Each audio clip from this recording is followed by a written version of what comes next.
Assalamualaikum warahmatullahi wabarakatuh. Perkenalkan, saya Subarno, CGP Angkatan 7 Kabupaten Cilacap dari SDN Ujung Alang 02. Saya akan mempresentasikan aksi nyata modul 1.4 budaya positif. Perkenalkan, my team, saya Subarno SPD MPD CGP, Bapak Winardi Espar, pengajar praktik, dan fasilitator Bapak Sugiono MPD. Latar belakang saya melakukan aksi nyata ini adalah bahwa budaya positif bertujuan untuk menciptakan iklim pembelajaran positif di lingkungan sekolah. Selanjutnya adalah dengan aksi nyata ini, saya mewujudkan siswa yang memiliki karakter profil pelajar Pancasila melalui penerapan budaya positif dengan membentuk keyakinan kelas.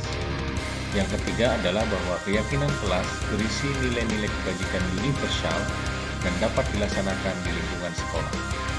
Yang keempat adalah dengan melibatkan siswa dalam pembentukan keyakinan kelas, diharapkan mereka termotivasi secara intrinsik agar sadar dan bertanggung jawab melaksanakan keyakinan kelas tersebut. Sedangkan tujuan dari aksi nyata ini adalah mewujudkan pembelajaran yang berpihak pada murid. Yang kedua, terciptanya disiplin positif pada murid melalui penerapan keyakinan kelas. Selanjutnya adalah terciptanya suasana aman dan nyaman di kelas dan di sekolah. Seterusnya adalah menciptakan karakter disiplin positif pada murid yang dapat mempengaruhi kepribadiannya di sekolah maupun di lingkungan masyarakat. Tolak ukur tingkat keberhasilan dari tindakan yang dilakukan, maka yang akan terjadi tolak ukur keberhasilannya adalah yang pertama, siswa mampu membuat kesepakatan kelas sesuai nilai-nilai Pancasila. Yang kedua, siswa mampu menjalankan kesepakatan yang dibuat sehingga terjadi perubahan sikap disiplin positif siswa baik kepada guru dan orang lain. Lini masa persiapan dan pelaksanaan. Saya merencanakan persiapan di bulan 1 Januari 2023 dengan melakukan komunikasi dengan Dewan Guru, orang tua, murid, dan merencanakan pelaksanaan rapat dengan guru tentang membuat kesepakatan kelas. Selanjutnya adalah menginformasikan kepada murid tentang rapat kesepakatan kelas sesuai rencana yang telah diberikan. Pelaksanaannya adalah di minggu kedua Januari 2023. Kami melaksanakan rapat kesepakatan kelas bersama murid yang telah ditentukan, memberikan pertanyaan panduan kepada murid sebagai pedoman bagi murid tentang kelas dan bagaimana yang diinginkan. Selanjutnya, memberikan kesepakatan kelas kepada murid untuk memberikan ide atau gagasan kesepakatan kelas yang diinginkan. Pendapat dari murid disatukan, didiskusikan untuk membentuk kesepakatan. Setelah itu, pendapat disatukan diambil sebuah keputusan untuk menyepakati kesepakatan kelas. Dengan melakukan sosialisasi kepada warga sekolah hasil kesepakatan kelas untuk diminta. Pembentukan keyakinan kelas. Yang pertama adalah dengan melakukan diskusi bersama tentang peraturan yang ada di sekolah dengan menemukan nilai-nilai kebajikan yang ingin dituju dari peraturan yang akan dibuat. Yang kedua adalah bagaimana merumuskan nilai positif yang disepakati bersama dengan menggunakan kalimat positif dan bukan peraturan serta konsekuensinya. Yang ketiga adalah sosialisasi dengan membuat poster yang ditempelkan pada lokasi yang mudah dilihat dan dibaca serta dapat dipantau pelaksanaannya dan refleksinya.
santun ketika berbicara kepada gurunya. Bagus.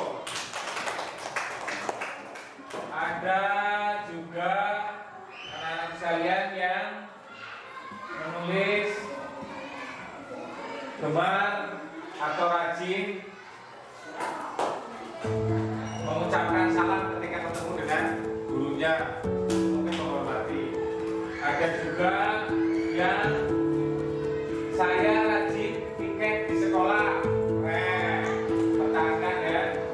Ada yang lainnya, saya datang tepat waktu sekolah. Bagus. Terima kasih. Itu adalah beberapa keyakinan kelas dan nanti kita sepakati bersama.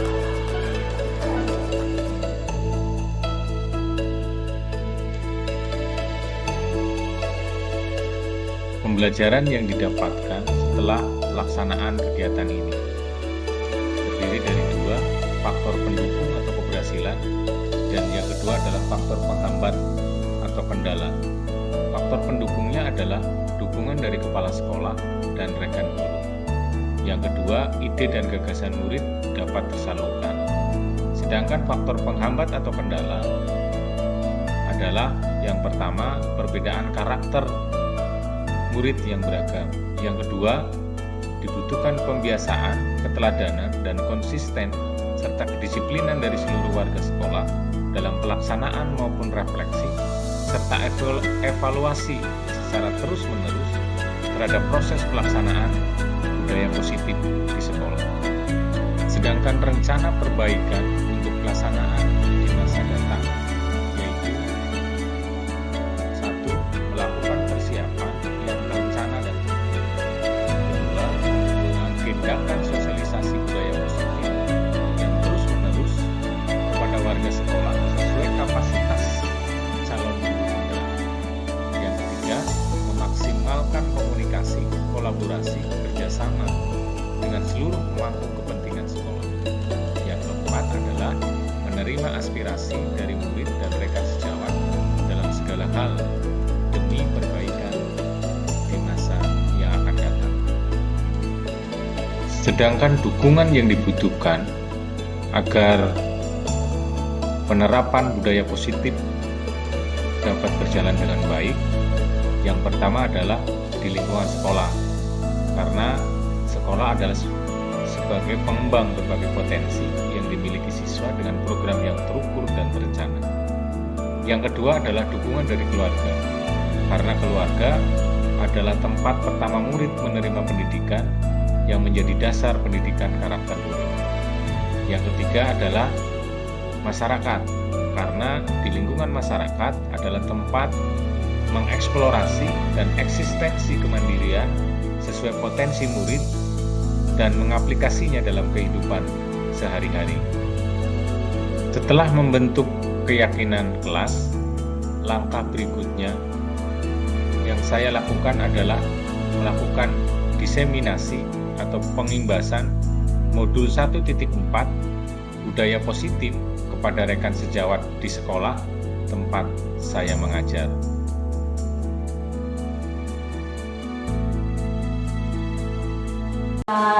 Waalaikumsalam warahmatullahi wabarakatuh. Selamat siang Bapak Ibu Guru. Siang ini dalam pertemuan pengimbasan budaya positif yang disusun oleh Bapak Subarno, SD Negeri Ujung Alang 02, CGP Angkatan 7 Kabupaten Cilacap. Sebelum acara dimulai, kita membacakan basmalah bersama-sama dulu. Bismillahirrahmanirrahim. Kepada beliau Bapak Subarno dipersilahkan.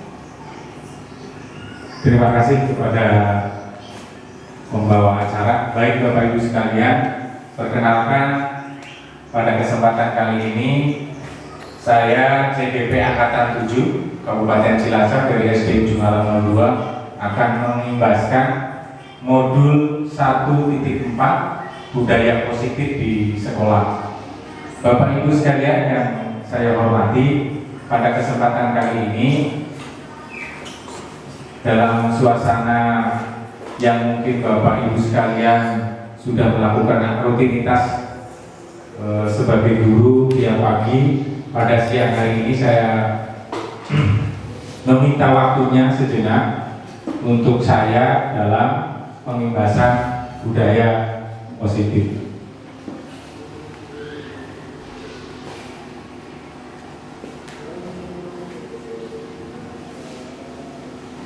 Nah, dalam budaya positif, Bapak Ibu sekalian pasti sudah sering melakukan atau sering dilakukan dan sering diimbaskan atau diimplementasikan, dipraktekkan di sekolah kepada siswa-siswi. Tapi sebelum masuk ke materi budaya positif, saya akan menjelaskan terlebih dahulu.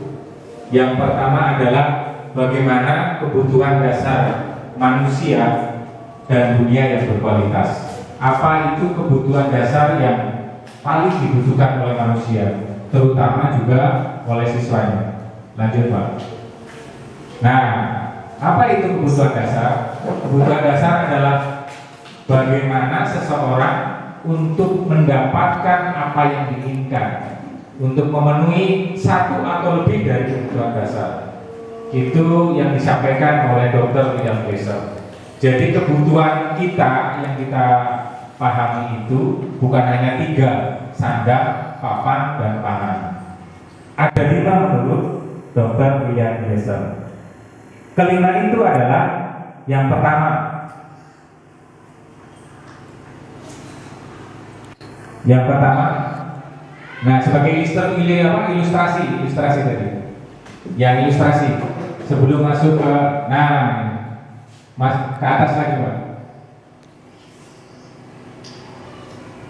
Sebelumnya.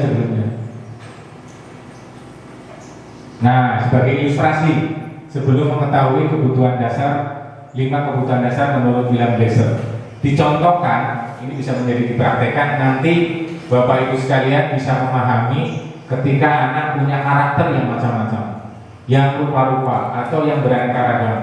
Saya yakin Bapak Ibu ketika di kelas, setiap kelas 1, kelas 2, kelas 3, kelas 4, kelas 5, kelas 6 itu memiliki karakter tersendiri terhadap anak didiknya di kelas. Sebagai ilustrasi untuk mengetahui bahwa anak memiliki kebutuhan apa yang belum tercukupi dari 5 tadi, dari 5 kebutuhan dasarnya. Saya mengilustrasikan sebagai contoh, ada semacam permasalahan oleh ibu gurunya. Ibu gurunya bernama Ibu Ambar, di guru kelas 2. Kebetulan Ibu Ambar di guru kelas 2 di SD Pelita Hati sedang bingung menghadapi ulah salah satu muridnya di kelas. Sebut saja namanya Doni. Dan saya yakin Bapak Ibu sekalian pasti mengalami ada 1 atau 2 anak yang mengalami yang dialami oleh Bu Ambar. Beberapa anak di kelas 2 telah datang padanya dan mengeluh bahwa Doni seringkali meminta bekal makan siang mereka dengan paksa. Ada ya Bapak Ibu sekalian yang kayak gitu? Ada. Jika ada menghadapi situasi seperti Bu Ambar, posisikan Bapak Ibu sekalian, posisikan sebagai Ibu Ambar. Apa yang akan Bapak Ibu lakukan? Dan menurut Anda, kira-kira apa alasan siswa yang bernama Doni melakukan hal tersebut? Paham Ibu ya? Ini adalah satu permasalahan yang sering dihadapi oleh Bapak Ibu guru. Ada pasti anak yang melakukan hal yang kayak gini, walaupun berbeda permasalahan. Lanjut Pak. Nah, setelah ilustrasi tadi, kebutuhan yang pertama adalah kebutuhan bertahan hidup atau namanya survival. Bertahan hidup itu artinya kebutuhan pokoknya, pangannya, makanannya. Kebutuhan bertahan hidup adalah kebutuhan yang bersifat fisiologis untuk bertahan hidup. Misalnya kesehatan, makanan, rumah, itu adalah kebutuhan-kebutuhan yang kalau Pak Ustadz itu adalah duniawian. Yang kedua, kebutuhan yang kedua, kasih sayang dan rasa diterima, atau bahasanya love and belonging. Kasih sayang itu biasanya anak-anak itu ada yang merasa caper kepada gurunya, merasa pengen diperhatikan, pengen disayang lebih dari yang lain. Yang ketiga, adalah penguasaan atau power. Jadi ada anak yang biasanya itu di kelas merasa paling wah. Pasti Bapak Ibu mengalami itu. Merasa paling wah, dia paling jago, paling berkuasa, atau paling pintar, atau paling yang punya bekal ketika untuk berangkat ke sekolah lebih banyak misalnya. Ada kelebihan tersendiri di hati mereka, biar si siswa itu bisa menguasai di kelasnya. Yang keempat, kebebasan dan freedom, kebutuhan akan pilihan. Freedom itu kebebasan, kebutuhan akan kemandirian, otonomi pilihan untuk bisa mengendalikan arah hidupnya sendiri. Biasanya itu ada anak, kalau Bapak Ibu di kelas itu pengennya sendiri, walaupun sudah diarahkan oleh Bapak Ibu, dia pengen tanpa arahan Bapak Ibu itu dia bisa. Itu adalah freedom. Yang kelima, nah ini adalah kesenangan. Kesenangan itu adalah kebutuhan untuk mencari kesenangan, senang sendiri, bermain sendiri, dan tertawa sendiri. Artinya bahwa dia melakukan itu walaupun dengan orang lain atau siswa lain, dia merasa senang, walaupun merugikan temannya atau gurunya. Dari kelima kebutuhan itu, kalau misalnya Bapak Ibu bisa menganalisis, ketika ilustrasi tadi, Doni itu masuk pada level kebutuhan yang mana? Menurut Bapak Ibu, ada yang tahu? Berkuasa. Yang berkuasa, bisa berkuasa, atau ada yang lain? Kalau mencari makanan, bisa juga untuk mencari kesenangan, karena dia pengen ketika mengganggu anak, mengganggu temannya, itu adalah kepuasan tersendiri. Nah, Bapak Ibu itu juga harus mengetahui bahwa ketika anak dalam tanda kutip melakukan hal-hal yang di luar kesepakatan atau norma yang ada atau aturan atau berbeda dengan yang lain, jangan terus kita menyalahkan anaknya. Tetapi lihatlah bahwa anak itu melakukan itu pasti punya alasan. Alasan-alasan itu karena 5 dari 5 kebutuhan itu tidak terpenuhi. Bisa terjadi mungkin karena Doni itu melakukan itu karena kebutuhan dasarnya tidak terpenuhi. Apa kebutuhan dasarnya? Makanan. Tapi bukan berarti betul Doni itu adalah anak yang tidak mampu. Mungkin saja mampu, tapi karena pada saat hari itu mungkin ada kelupaan dari ibunya atau bapaknya untuk mengingatkan bahwa makanan. Ketika ada kebutuhan dasarnya yang tidak terpenuhi, makanya anak melakukan hal seperti itu. Itu salah satunya. Itu bisa dihubungkan. Dan kalau itu bisa dihubungkan, bisa menyelesaikan masalah yang mungkin melanggar kesepakatan di kelas. Kembalinya kepada budaya positif, karena ketika anak melakukan sesuatu di luar kesepakatan atau keyakinan atau peraturan di kelas, karena ada satu hal kebutuhan yang tidak terpenuhi. Baik Bapak Ibu sekalian, yang selanjutnya adalah kebutuhan bab yang kedua. Next Pak. Terus, nah, yang teori-teori ini kalau digambarkan dari William Gleason itu adalah masuk dalam teori choice atau teori pilihan, bahwa anak melakukan sesuatu ketika kepada temannya di kelas itu punya alasan tertentu. Ada mungkin karena alasannya bertahan hidup, survival. Ada yang mungkin karena pengen merasa diperhatikan, karena mungkin perlakuan dulunya lebih, pengen disayang, terlepas bahwa di rumah disayang atau tidak oleh orang tuanya.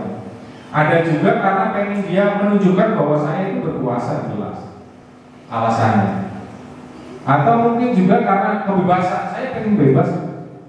Walaupun misalnya diarahkan oleh Bapak Ibu Guru dengan norma yang ini, baiknya itu dan sebagainya. Ada anak yang pengen serba pengen bisa dengan sendiri.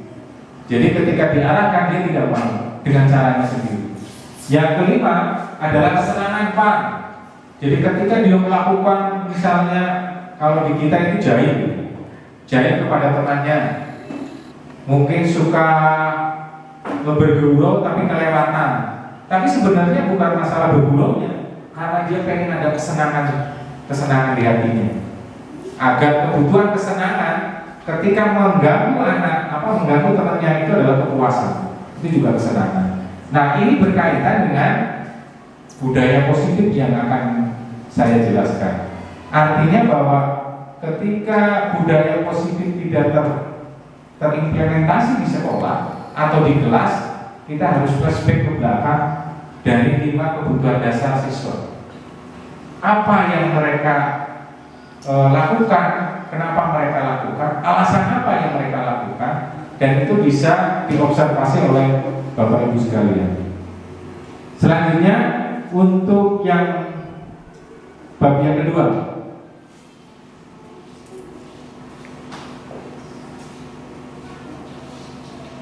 nah, bab yang kedua adalah disiplin positif dan nilai-nilai kebajikan. Di budaya positif, budaya itu adalah kebiasaan yang sudah membiasa dilakukan secara berulang-ulang. Positif itu berarti baik.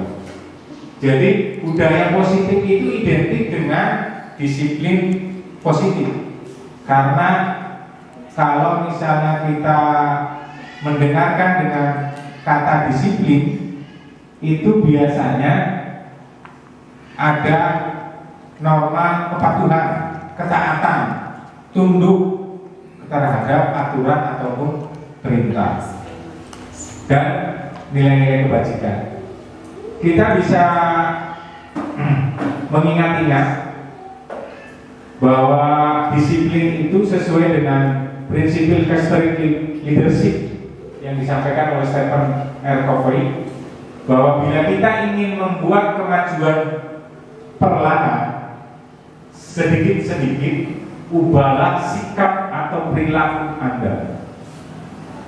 Ini yang harus digarisbawahi. Jadi ketika di kelas pengen ada kedisiplinan yang positif dengan nilai-nilai kebajikan yang baik, kebajikan adalah kebaikan, itu harus merubah sikap yang pengen mengharapkan hal tersebut. Jadi keteladanan kita semua kepada anak-anak biar disiplin dan patuh itu sangat dibutuhkan. Selanjutnya apa? Nah, apa itu disiplin positif? Ada beberapa makna arti disiplin, sering kita melakukan, sering kita mengatakan, tapi kadang persepsinya memang berbeda-beda. Ada yang disiplin itu ada yang memaknai bahwa ketika kita memerintahkan atau menginginkan sesuatu itu biar orang lain patuh, itu juga ada disiplin. Tapi menurut Ki Hajar Dewantara, bahwa di mana ada kemerdekaan, disitulah ada disiplin. Di mana ada kemerdekaan, disitulah ada disiplin. Tapi yang merdeka kayak apa? Nah, ini ada kaitannya dengan kurikulum merdeka. Lanjut, Pak. Nah, nilai-nilai kebajikan.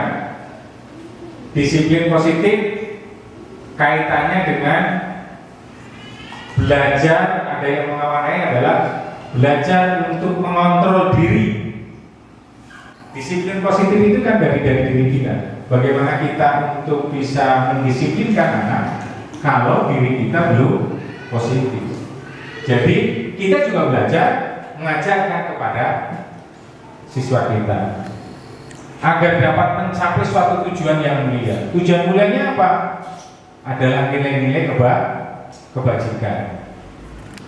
Lanjutnya Pak. Nah, beberapa nilai kebajikan. Intinya kan bahwa ketika disiplin itu diterapkan, anak itu bisa mempraktekkan nilai-nilai kebajikan. Nilai-nilai kebajikan itu nilai-nilai yang kebajikan yang universal, artinya secara umum. dan itu tidak bisa dibantah lagi. Dalam kurikulum banyak sebenarnya nilai-nilai kebajikan yang ada di keluarga, di masyarakat atau di sekolah. Tetapi yang baru-baru ini lebih tren ya Bapak Ibu sekalian, karena implementasi kurikulum Merdeka Belajar itu penguatannya adalah bagaimana Bapak Ibu sekalian ketika mengimplementasi kurikulum Merdeka bisa membawa murid, membawa siswa pada perwujudan siswa atau murid menjadi profil pelajar Pancasila dengan 6 dimensi yang diharapkan oleh guru-guru. Dari 6 dimensi itu dari beberapa subdimensi. Karena di penguatan profil pelajar Pancasila itu mengutamakan paham pertama itu adalah beriman, bertakwa kepada Tuhan Yang Maha Esa dan berakhlak mulia. Ini juga termasuk dengan bagaimana proyek penguatan profil pelajar Pancasila pada kurikulum Merdeka. Yang kedua adalah Bapak Ibu sekalian selama ini membimbing anak, mengajarkan anak, tentunya ini yang diharapkan. Yang kedua adalah kemandirian, tadi yang pertama sudah. Yang ketiga adalah bernalar kritis, berkebinekaan global, dan bergotong royong serta kreatif. Ini sebenarnya pusat dari tujuan kurikulum Merdeka. Walaupun sebenarnya masih banyak nilai-nilai kebajikan yang universal yang sering kita laksanakan praktekkan kepada anak. Bukan ini aja. Ini hanya berkaitannya dengan tujuan kurikulum Merdeka. Lanjut Pak.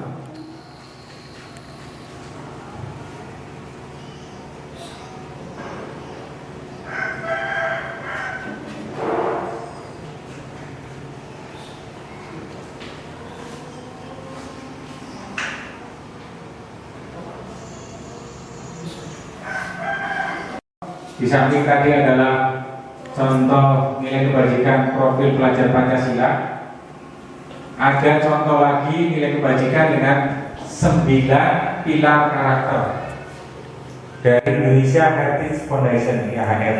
Banyaklah saya pikir nilai-nilai kebajikan yang ditanam. Sebenarnya pengajaran pembimbingan Bapak Ibu di kelas ketika membimbing anak intinya bahwa ada nilai kebajikan, nilai kebaikan yang masuk dalam karakter anak bisa ditransferkan oleh Bapak Ibu kepada murid. Salah satunya yang paling utama, saya yakin nilai-nilai ini sering Bapak Ibu sekalian lakukan. Ada cinta kepada Tuhan dan segenap ciptaannya, kemandirian dan tanggung jawab. Terus ada kejujuran yang paling utama, hormat dan santun, dermawan, percaya diri, kepemimpinan dan lain sebagainya. Lanjut Pak. Nah, yang ketiga, teori motivasi, hukuman dan penghargaan serta restitusi. Ini ada kaitannya Bapak Ibu sekalian. Jadi sebenarnya paradigma baru ini yang nanti bahwa pendidikan di Indonesia harus bisa mengedepankan pendidikan karakter kepada anak. Tetapi untuk mencapai itu memang tidak mudah karena berbagai karakter dan beragam karakter anak. Ini termasuk dengan bagaimana motivasi baik untuk kita sebagai guru maupun kepada anak.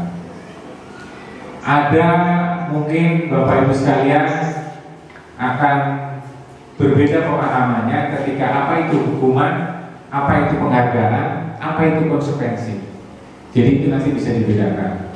Sebelum nanti kita mempraktekkan dengan budaya positif dengan itu, mari kita coba belajar bersama. Lanjut Pak. Nah ini dia motivasi. Saya rasa Bapak Ibu sekalian pasti sudah mengetahui apa sih motivasi. Kalau anak-anak sekarang bilangnya modus, motivasi yang termoduskan gitu. Motivasi itu adalah gerakan hati dari dalam diri seseorang untuk mencapai keinginannya sehingga tercapai. Jadi dorongan hati dari dalam diri untuk mencapai suatu tujuan yang diinginkan. Jadi ada dua. Kalau yang ada di dalam diri itu namanya intrinsik. Kalau yang di luar dalam diri kita namanya ekstrinsik. Lanjutnya Mas. Nah ini dia. Bagaimana seseorang melakukan motivasi. Biasanya ada beberapa yang ingin dicapai, ada pingin yang dilakukan. Yang pertama adalah bahwa seseorang melakukan motivasi biasanya untuk menghindari ketidaknyamanan. Dalam artian anak atau kita melakukan motivasi itu biar kita lebih nyaman, biar kita lebih aman. Yang kedua adalah ini dia. Apakah kita memotivasi itu untuk dapat imbalan? Apakah kita tahu juga untuk menerima penghargaan dari orang lain? Ini juga harus dibedakan. Yang ketiga adalah apakah ketika kita melakukan motivasi atau dorongan ingin menghargai diri dengan nilai-nilai yang dipercaya. Dan biasanya ketika motivasi itu datangnya dari kebanyakan itu dari nilai ini, karena pengen nyaman atau menghindari ketidaknyamanan. Yang kedua mendapatkan umpan balik, bukan imbalan, umpan balik dari orang lain. Yang ketiga adalah ingin menghargai diri sendiri. Itu yang paling penting, dan itu bisa nanti ditanamkan ke anak-anak. Nanti Bapak Ibu bisa memilih mana yang terbaik untuk memotivasi diri agar lebih baik kepada anak. Lanjut Pak. Nah ini dia, hukuman dan restitusi, konsekuen dan restitusi. Apa bedanya hukuman dan konsekuen? Ada yang tahu Pak? Hukuman apa, konsekuensi apa? Hampir mirip tapi berbeda. Kalau hukuman adalah tindakan pelanggaran yang biasanya terbentuk dari hukuman dan konsekuensi. Hukuman karakternya biasanya dilakukan kepada yang biasa melakukan hukuman itu adalah yang menjadi sutradaranya adalah orang dewasa. Karena hukuman lebih pada seorang yang punya power kepada yang minoritas. Itu hukuman. Dan sifatnya tidak ada kesepakatan, karena ada suatu pelanggaran aturan yang dilakukan.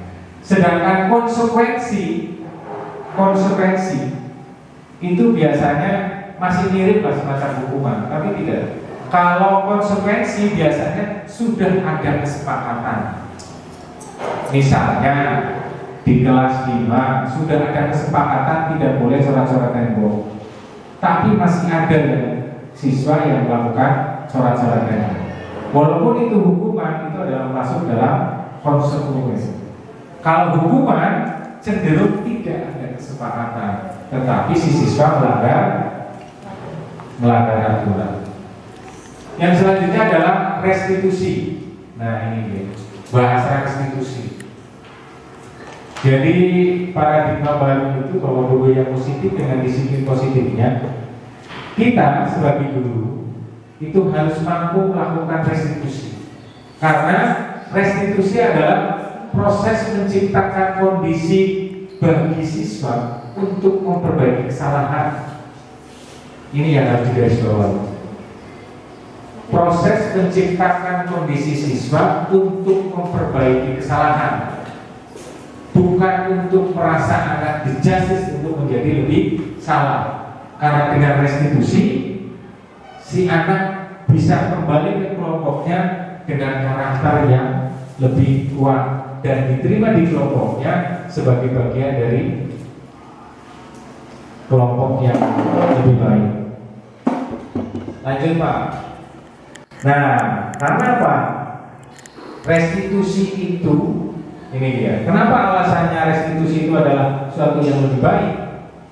karena dia memperbaiki suatu hubungan, dia memperbaiki suatu kesalahan sehingga kedepannya tidak terulang lagi. Karena restitusi ini yang harus digarisbawahi adalah restitusi itu bukan menebus kesalahan, tetapi untuk memperbaiki dan belajar dari kesalahan. Yang kedua, karena dengan melakukan kesalahan, ketika guru melakukan restitusi, justru dua anak atau lebih yang melakukan pelanggaran atau berselisih atau berkonflik atau bermasalah, itu guru bisa memperbaiki hubungan, bukan malah terpecah hubungan, menjadi jauh hubungannya antara siswa. Yang ketiga, restitusi itu tawaran. Jadi ketika guru melakukan restitusi, memperbaiki kesalahan anak, jangan pernah kita melakukan paksaan bahwa kamu si A harus ini, harus B, harus C. Tapi berilah tawaran kepada anak bagaimana ketika kamu melanggar bisa memperbaikinya sendiri. Itu restitusi ciri-ciri. Selanjutnya adalah restitusi itu menuntun. Ini perbedaannya dengan misalnya bimbingan konseling. Restitusi itu menuntun, jadi menuntun anak untuk belajar lebih baik, menuntun anak agar tidak mengulangi kesalahan, menuntun anak untuk berubah dengan sendirinya, tidak melakukan kesalahan. Yang selanjutnya adalah restitusi itu mencari kebutuhan dasar, itu tadi. Ketika anak melakukan kesalahan, jangan terus tidak boleh kita melakukan bahwa itu anak salah. Tidak 100% bahwa anak melakukan itu adalah salah. Tapi bagaimana kita mengerti sebagai guru untuk mengobservasi anak, apa sih dasar mereka melakukan itu, terus kebutuhan apa yang belum tercukupi dari anak sehingga anak melakukan kesalahan. Yang selanjutnya adalah restitusi adalah cara yang terbaik, karena tadi yang di atasnya memang hal-hal yang terbaik, bukan paksaan tapi adalah tawaran. Fokus pada karakter bukan tindakan.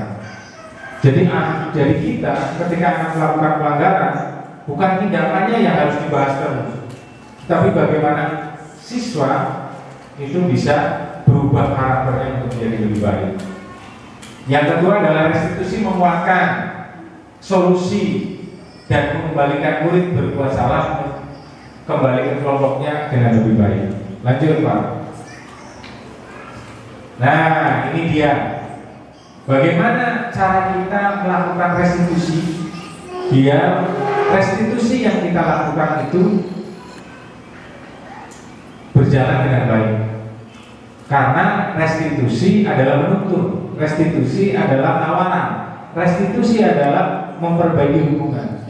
Jadi kita harus melangkah dengan baik, dengan tahapan-tahapan restitusi yang baik.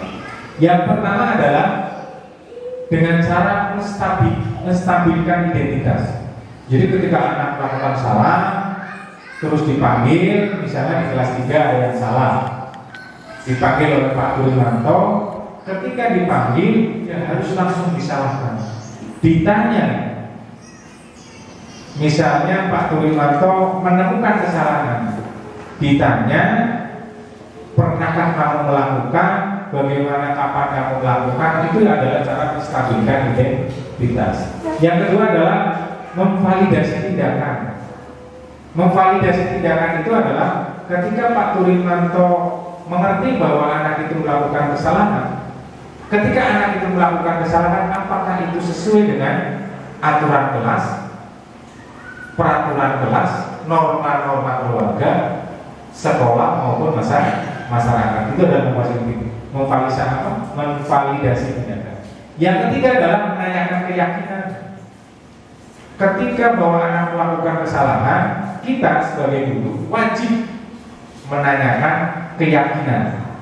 Apakah ketika hal itu dilakukan nanti kemudian hari, apa yang harus diperbaiki oleh anak dengan tindakan yang sudah dilakukan oleh anak tersebut.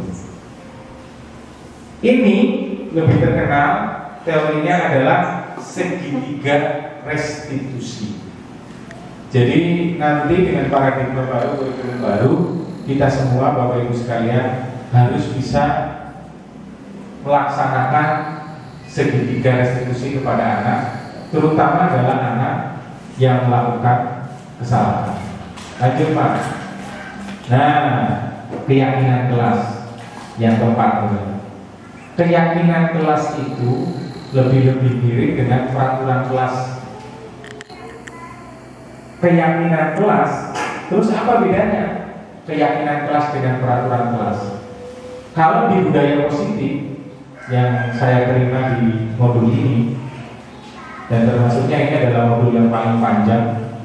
Kemarin saya juga termasuk keteteran karena berbagai aktivitas di sekolah. Saya juga menyesuaikan jadwal materi ini juga. Keyakinan kelas ini perbedaannya dengan peraturan kelas adalah pada redaksi ketika yang disepakati.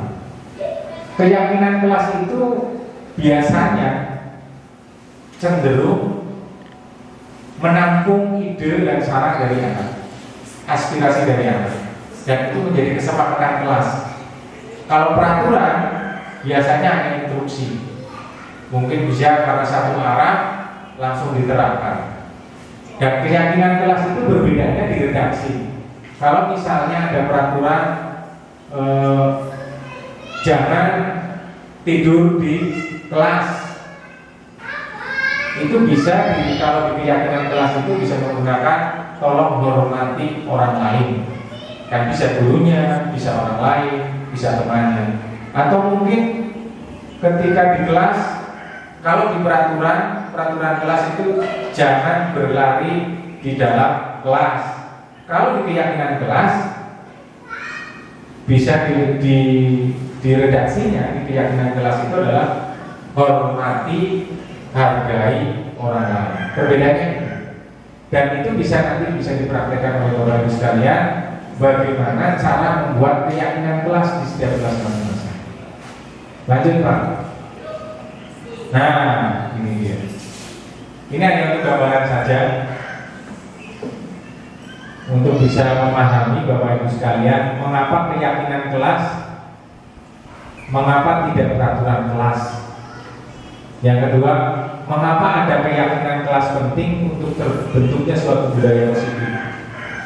Karena menurut saya keyakinan kelas itu adalah melibatkan semua siswa. Jadi siswa terlibat dalam memusyawarahkan kesepakatan yang ada di kelasnya masing-masing, ataupun juga keyakinan sekolah. Yang ketiga adalah bagaimana sih mewujudkan keyakinan kelas secara efektif. Nah, ini adalah PR kita semua Bapak Ibu sekalian, bagaimana kita bisa mengimplementasikan ini di sekolah kita terutama. Karena ketika keyakinan kelas, kebutuhan dasarnya sudah teryakini, motivasinya dari dalam untuk lebih baik, saya pikir implementasi budaya positif di sekolah juga akan tercapai. Lanjut Pak. Nah, ini dia. Tadi sudah dijelaskan, keyakinan kelas adalah satu disiplin positif yang diterapkan dalam membangun budaya positif. Karena keyakinan kelas itu, budaya positif itu bisa terwujud, salah satunya adalah dari keyakinan kelas yang diterapkan oleh Bapak Ibu. Ketika keyakinan kelas 1 sampai kelas 6 terbentuk dengan baik, itu akan menjadi keyakinan sekolah juga. Ketika keyakinan sekolah itu juga terwujud, akan membentuk disiplin positif. Ketika implementasi budaya disiplin positif terwujud, secara otomatis budaya positif yang ada di sekolah kita juga akan terwujud juga. Salah satunya adalah kenapa kita menunjukkan keyakinan kelas, agar terwujud tujuan pendidikan yang berorientasi kepada profil pelajar Pancasila. Jadi kembalinya adalah di profil pelajar Pancasila. Makanya di kurikulum Merdeka itu ada P5, Proyek Penguatan Profil Pelajar Pancasila. Lanjut Pak. Nah, ini ketika tadi kita udah belajar budaya positif dan sebagainya, disiplin positif, keyakinan kelas, ini yang arti sesungguhnya adalah budaya positif di sekolah. Nilai-nilai, keyakinan, kebiasaan di sekolah yang berpihak pada murid untuk berkembang menjadi pribadi yang kritis, penuh hormat dan tanggung jawab. Lanjut Pak. Nah ini tadi sudah dijelaskan dimensi profil pelajar Pancasila. Lanjut Pak. Nah ini prosedur pembuatan bagaimana keyakinan sekolah atau kelas dibentuk. Jadi ketika kita akan merancang keyakinan kelas, yang harus disiapkan adalah bagaimana warga sekolah, kepala sekolah, guru, dan yang lainnya atau murid itu bisa tersurat pendapatnya untuk mewujudkan budaya positif. Jadi mencatat, menampung aspirasi yang bisa diwujudkan dalam budaya positif. Lanjut Pak. Kata-katanya. Keyakinan kelas di kelas 1. Setiap anggota kelas perlu belajar. Jadi kalau di peraturan itu kamu harus belajar. Siswa kelas 1 itu harus belajar dulu. Kalau di keyakinan kelas itu bahasanya lebih positif, lebih halus. Tapi sebenarnya maknanya sama. Ini contohnya, lanjut Pak. Nah, ini video. Silakan.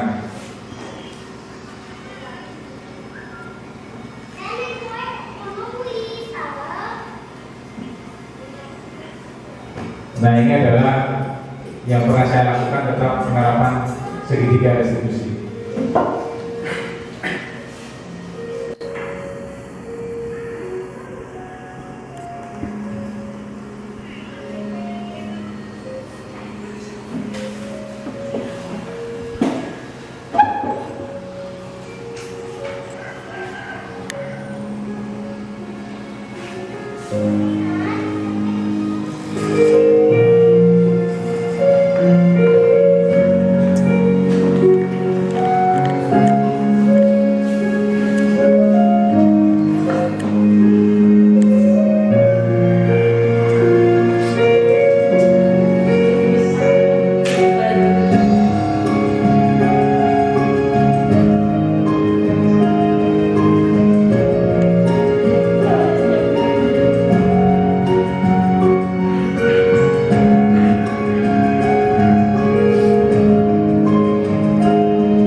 Terima kasih.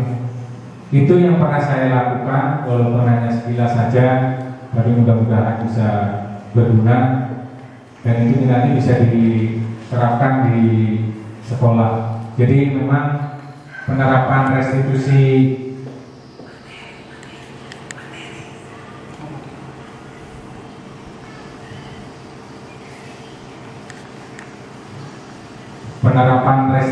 di sekolah itu memang langkah-langkahnya tadi yang sudah dijelaskan, menanyakan identitas, menstabilkan identitas, memvalidasi tindakan dan menanyakan keyakinan. Lanjut, yang selanjutnya materi adalah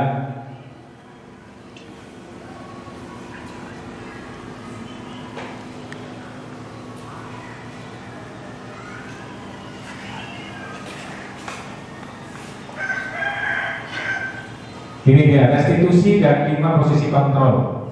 Yang terakhir, tadi restitusi adalah bagaimana cara merubah tindakan untuk memperbaiki diri. 5 posisi kontrol dalam restitusi menurut Dian Rosen dan Dr. William Glaser. Lanjut Pak. Nah ini dia. Ada 5 posisi kontrol yang diterapkan oleh guru, orang tua dalam menerapkan restitusi. Yang pertama adalah penghukum, pembuat rasa bersalah, teman, pemantau dan kontrol. Lalu bagaimana kita memposisikan posisi kontrol di sekolah kita sebagai guru? Mari kita refleksi. Apakah kita sebenarnya di posisi yang mana ketika anak melakukan pelanggaran dan yang pernah kita lakukan terhadap anak yang melakukan kesalahan? Lanjut Pak. Nah, ini dia penghukum. Pernahkah misalnya kita ketika anak melakukan kesalahan itu cenderung menghukum? Ini bisa Bapak Ibu refleksikan, ingat-ingat. Adalah seorang penghukum bisa menggunakan hukuman fisik atau verbal. Jadi ketika ada anak telat lambat, ada anak tidak di kelas, itu biasanya di sana-sana itu guru itu menggunakan hukuman, menyapu halaman, membersihkan kamar mandi, itu adalah hukuman. Apakah kita selama ini melakukan posisi kontrol sebagai penghukum? Itu nanti bisa dijelaskan. Lanjut Pak. Ciri-cirinya kayak gini biasanya kalau penghukum. Patuhi aturan saya. Biasanya kamu selalu saja salah. Pernahkah kita melakukan itu Bapak Ibu kepada anak? Pernah. Nah, nanti kita akan bisa mengingat-ingat selama ini kita melakukan restitusi pada tingkatan yang mana. Lanjut Pak. Pembuat bersalah, biasanya anak dulu ada yang melakukan bersalah dan bersalah. Selanjutnya, ibu sangat kecewa, bapak sangat kecewa karena kamu melakukan kesalahan. Lanjut Pak.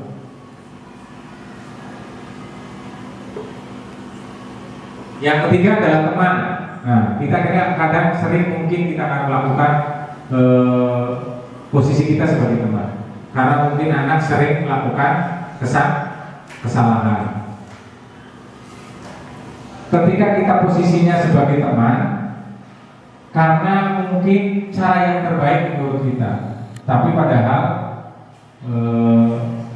kita ketika memposisikan sebagai teman, ketika posisinya menjadi teman, kita sering merasa tidak dihargai oleh anak.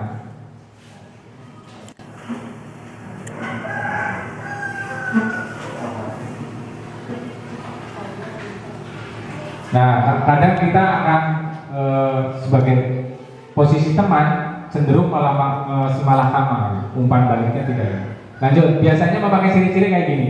Ayolah bantulah demi Bapak. Itu tidak adalah ketika menjadi teman. Kita sering melakukan itu, tapi kitanya sering pada posisi kontrol yang mana ketika anak melakukan kesalahan. Lanjut Pak, nomor 4. Nah, pemantau. Pemantau itu hanya mengawasi saja Pak.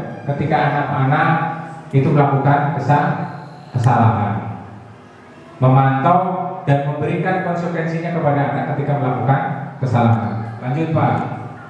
Nah, biasanya hanya mengingatkan pemantau itu ketika anak melakukan kesalahan.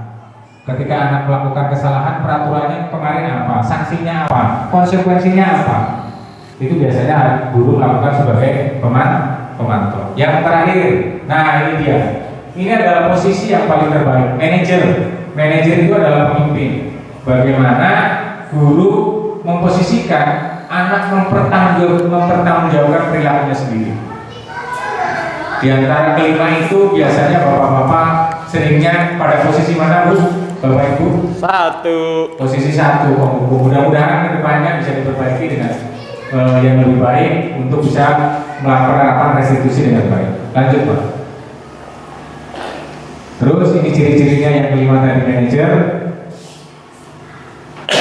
Lanjut Pak. Nah, videonya kita tayangkan.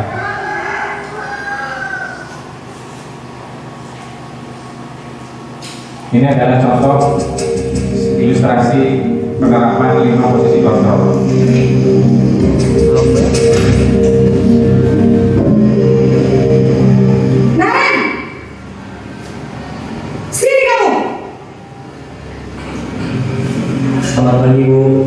Selalu terlambat. Kamu deh, pasti terlambat. Maaf Bu, saya Apa? Apa coba? Alasan kamu apa lagi? Kapan sih kamu tidak terlambat? Malas sekalinya kamu jadi anak. saya Dasar pemalas. Gak kapok-kapok sih kamu. Sudah berapa kali terlambat? Sana, kamu keliling lapangan basket 2 kali. kenapa saya harus ke lapangan basket Bu? Kenapa? Kamu menolak ibu. Berani-beraninya jawab. Sudah terlambat, masih berani jawab pula. Sekarang, keliling lapangan basket 5 kali sekalian. Biar kapok. Cepat. Pergi sana ke lapangan basket.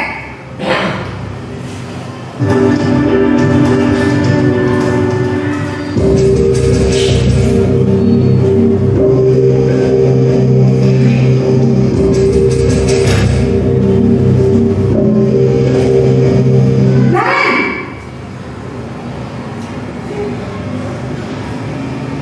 Selamat pagi Bu. Naren, kamu kenapa terlambat lagi, nak? Ya Tuhan, Naren, kamu senang ya bikin ibu susah ya? Kalau kamu terlambat lagi, nanti ibu yang ditegur bapak kepala sekolah, nak. Disangka ibu tidak bisa membina kamu. Duh, gimana ini? Maaf Bu, Duh, Gusti Naren, kamu suka ya kalau ibu ditegur bapak kepala sekolah? Terus, sekarang ibu harus tulis apa ya di buku absen? Ini kamu sudah sering terlambat loh. Ibu harus apa coba? Guru memposisikan anak mempertanggungjawabkan perilakunya sendiri. Di antara kelima itu biasanya bapak-bapak seringnya pada posisi mana Bu? Bapak Ibu? Posisi 1. Mudah-mudahan kedepannya bisa diperbaiki dengan yang lebih baik untuk bisa melakukan penerapan restitusi dengan baik. Lanjut Pak. Terus ini ciri-cirinya yang 5 tadi manajer. Lanjut Pak. Nah, videonya kita tanyakan.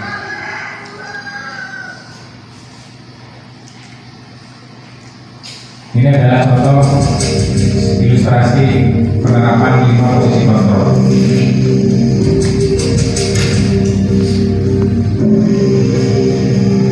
Naren! Sini kamu! selamat pagi Bu.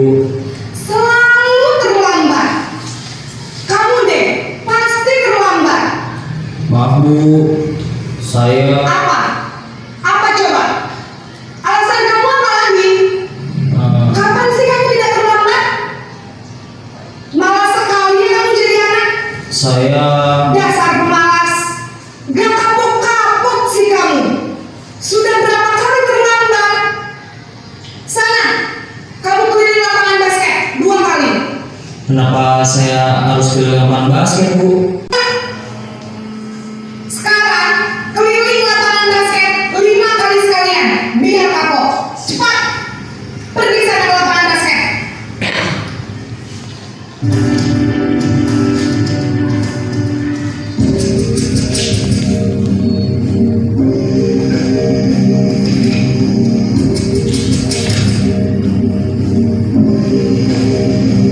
Naren!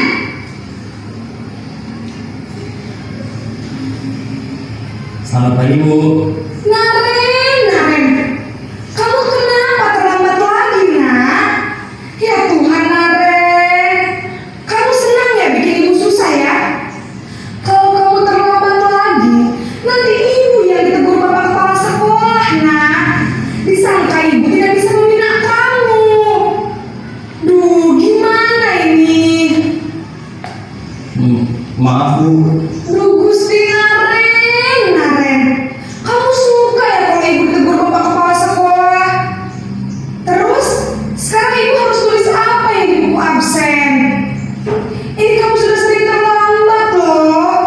Ibu harus apa coba? maaf Bu, maaf sekali. Ya sudah, lain kali jangan bikin ibu susah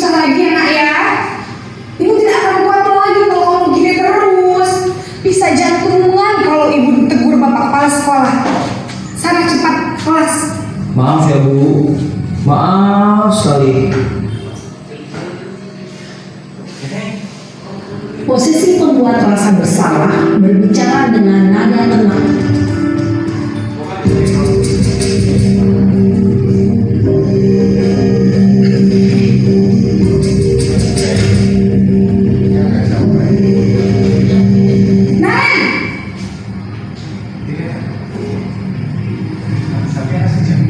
Selamat pagi Bu. Wah, sudah jam berapa ini nak? Terlambat lagi ya sayang. Iya Bu, habis ibu saya lupa bawa bekal saya Bu. Kamu malah menyalahkan ibu kamu. Kamu bukannya anak yang larinya paling kencang. Kok terlambat sih? Iya Bu, saya memang lambat bangun tadi. Jadi biarpun saya lari kencang, tetap gak kenyang Bu. Ya sudah sana, nanti lain kali larinya lebih kencang lagi ya, biar gak terlambat lagi. Bikin seneng ibu, demi ibu, bisa kan? Bisa lah Bu. Ya sudah sana masuk kelas, ibu beresin urusan absen kamu. Kamu ini ada-ada saja.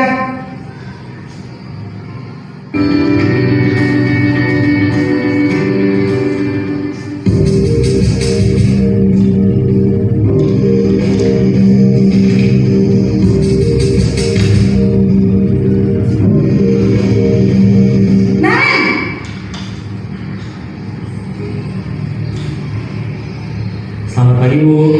Naren, apa peraturan sekolah kita tentang jam berapa kita harus masuk sekolah, nak? Kita harus di sekolah jam 7 Bu. Iya betul, sekarang sudah jam 7.20. Naren sudah tahu konsekuensinya jika terlambat hadir. Paham Bu. Saya harus tinggal kelas pas jam istirahat selama 20 menit. Iya benar, konsekuensinya demikian. Jadi nanti jam 9.30 pas istirahat, kamu harus tinggal di kelas, kerjakan tugas tambahan untuk ketertinggalan kamu, ya? Baik Bu.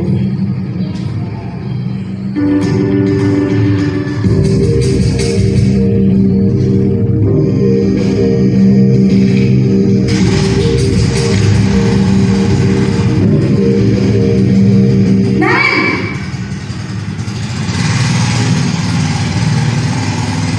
Selamat pagi Bu. Selamat pagi Naren. Maaf Bu, saya terlambat. Iya, sekolah masuknya jam 7, sekarang sudah jam 7.20. Jadi sekarang bagaimana ini Naren? Maaf Bu, saya lupa setel alarm saya semalam. Baiklah, menurut kamu, keyakinan sekolah yang mana yang perlu kamu tingkatkan? Menghargai diri sendiri dan orang lain mungkin ya Bu. Setuju. Jadi, apakah Naren meyakini prinsip saling menghormati tersebut? Iya Bu, saya meyakininya. Apakah Naren bersedia memperbaiki masalah keterlambatan ini? Bersedia Bu. Bagaimana kamu akan perbaiki masalah keterlambatan ini? Saya akan coba untuk tidak lupa menyetel alarm saya Bu. Baik, kalau Naren lupa menyetel alarm di rumah, ada orang yang kira-kira bisa bantu mengingatkan tidak? Ada Bu, kakak saya, Kak Emma. Ada lagi selain Kak Emma? Selain Kak Emma, ada ibu saya. Baik, jadi yang mengingatkan Naren adalah Kak Emma dan ibu kamu ya? Kira-kira akan mulai setel alarm kapan nih Naren? Setelah pulang sekolah, akan segera saya lakukan. Baik, jadi Naren akan setel alarm untuk bangun besok pagi dan akan diingatkan oleh kakak dan ibunda Naren ya. Ada lagi yang mungkin perlu dilakukan Naren agar tidak terlambat bangun lagi. Tidak ada Bu. Baik Naren, terima kasih untuk kerjasama kamu. Sekarang kamu perlu kembali ke kelas untuk belajar. Baik Bu, terima kasih.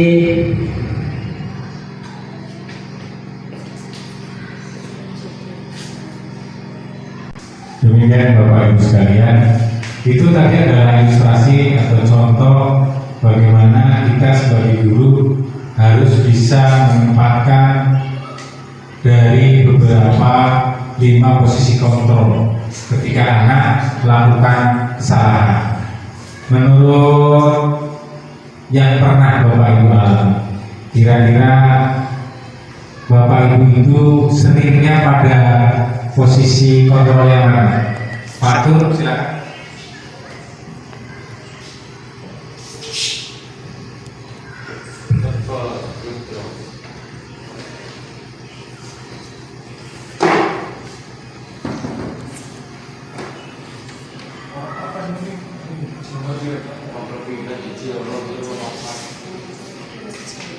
Kalau saya pribadi dari seorang guru itu sering mengalami yang nomor 3 mungkin ada ya. Alasannya? Alasannya setiap kali berangkat siswa itu sering terlambat seperti itu. Kadang kita sebagai guru tidak harus selalu memberi hukuman secara fisik maupun non fisik. Terima kasih. Terima kasih untuk Pak Sulimanto. Terima kasih Pak Sulimanto. Jadi memang setiap anak itu memang harus penanganannya memang berbeda-beda.